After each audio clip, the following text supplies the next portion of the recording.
houses that each speaker would talk a little bit about what their publishing house is doing, trying to throw light on a different aspect of Marathi publishing, and then we will do some question and answers and then throw it open to the audience. Dr. Kulkarni. सगळ्यांना नमस्कार आणि Ram Ram. So it's my pleasure to be here and to present Government of Maharashtra Marathi Bhasha Vibhag as one of the key participant and sponsor for this event. It's really a thing of pleasure. So coming to your question, yes, it's right that classical status was awarded to Marathi language last year. 1 year is just completed. One needs to understand what is classical status. First thing is that central government has some scheme about the languages having classical status, and central government accords the status for that particular scheme, which has some benefits for the language.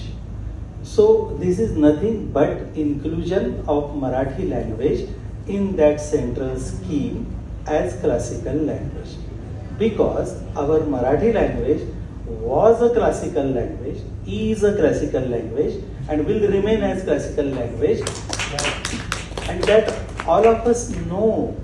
So this is just a recognition given by central government. So that's all. But on another front, we need to understand what is classical status, because Marathi people will know what I am saying. For music, we are saying classical music, and the translation in Marathi is Shastriya Sangeet. Shastriya is translation of scientific, not of classical. But for language, its classical language is in Marathi, it's Abhijat. Abhijat is for Abhijan, elites. But we are taking some another viewpoint which I will like to mention here. So if we take this, the language which has acquired classical status because of its existence since last 2500 years is a language which is for elites. It is one part of understanding. What we see actually from where the understanding of elites come. So whenever those elites acquired this language and used this language, they got it from the folks. So all folk literature, all folk music, that's also classical. And as you know, Marathi has two very clear streams.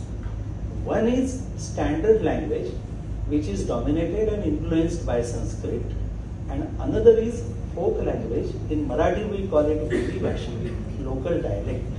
So these two streams are there, and after getting the classical status, it's a challenge before all of us to develop both the streams, not only standard language stream. So that's the main challenge before us, and Maharashtra government is doing something for that, which I can explain later.